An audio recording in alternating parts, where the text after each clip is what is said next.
Өнөөдөр Японы муурны өдөр тохиож байна. Энэ өдрийг зарим оронд муур өрчилж авах өдөр гэдэг. Тэгээд энэ өдрийг дэлгэмдуулаад би муурны үйлдвэрийн талаар ярих гэж бодлоо. Хамгийн ихэнд ярих муурны үйлдвэр маань болохоор Египте мау гэдэг үйлдвэрийг ярих гэж бодсон. Тэгээд одоо миний ярих байгаа болго ингээд интернетээс зүгээр орчуулж ярьж байгаа юм. Буруу зүрүү юм байвал уучлаарай. Энэ Египте мау гэдэг нэр нь болохоор мау гэдэг Египте муур гэсэн үгнээс гаралтай. Дээрээс нь ингээд мяу гэж байгаа юм шиг сонсогддог. Энэ үйлдвэрийн гарал үүсэл нь яг тийм тодорхой биш.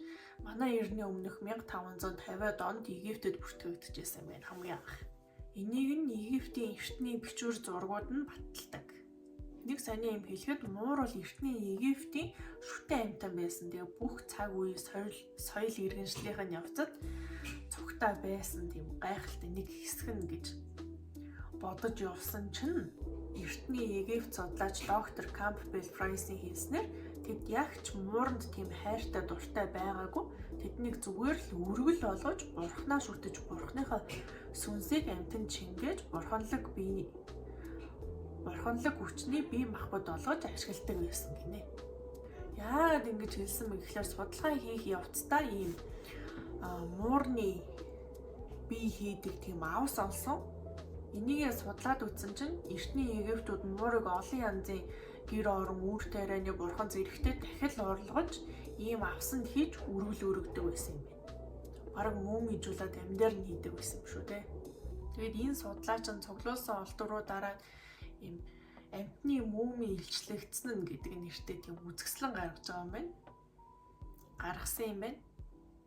Нөгөө олон ингээд кино реклам инээ тэрээр гараад идэг муурны тийм хөшөө дурсгал бүгдээрээ тийм өргөл хийсэн юм шүү дээ.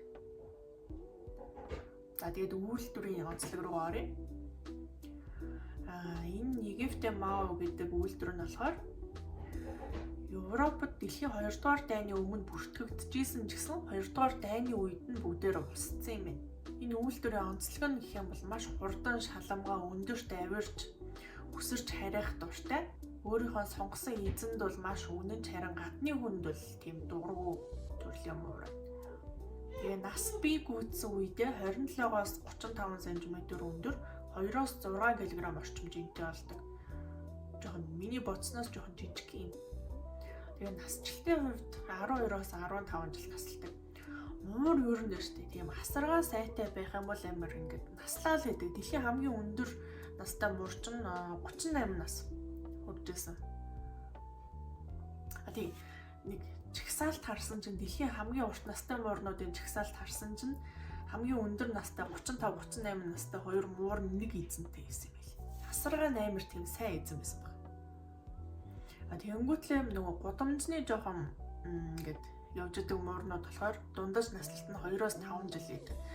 Энүүнд нөгөө нөлөөлж байгаа хүчин зүйл нь амар тийм хоол ундгүй, ор хоронгүй, дээрээс нь тэгээд гинтийн осол машины осол ч юм уу тиймэрхүү юмнуудад амар өртөж хөгдөг байх. Тэгээд дундаж наслалт нь 2-оос 5 жил орчим. За тэгээд энэ Египте мау гэдэг үйлдвэрийн муурны маань үнэ нь 500-аас 3500 долларын хавцаа. Монгол мөнгөөр сая 800-аас 12 сая 500 орчим. Яагаад ийм хэлбэлцэлтэй байна гэхлээр бас нөгөө удам угсаанаас нэмэр хамаардаг байна. Европ гадаадд бол тийм амьтдын тийм нэгдсэн ийм удмын сан ман гэж байдаг байна. Тэрнээсээ л болж байгаа. Монголд энэ үйлдвэрийн муур байдаг уу бас сайн мэдэхгүй байна. Бараг байхгүй. Дараа нь ямар үйлдвэрийн талаар яриулмаар байгаагаа комментэд бичээрэй.